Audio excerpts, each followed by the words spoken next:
if I can tell you something, energy and geopolitics were always interwoven, but I have never ever seen that the energy security risks are so multiplying and the dark and long shadow of geopolitics and energy sector overall. So therefore, energy security, in my view, should be elevated to the level of national security today. I would say there's no question that the intensified geopolitical competition between great powers is playing out in more competition for energy resources, particularly as the energy system becomes more complex.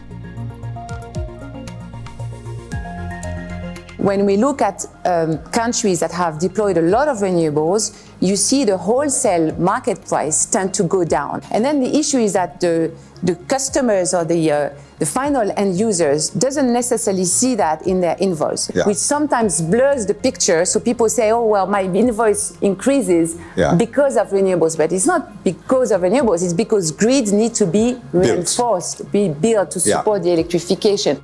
And that's very important that we explain that so we don't just blame renewables for higher costs in certain circumstances.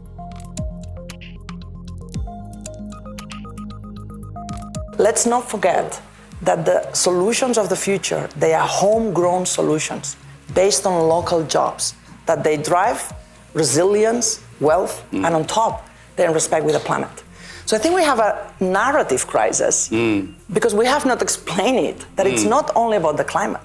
It is about growth, it's about prosperity, it's about resilience, and that those solutions are already competitive and that they exist. At the moment, we have a transition that's accelerating, but it's not an equitable transition.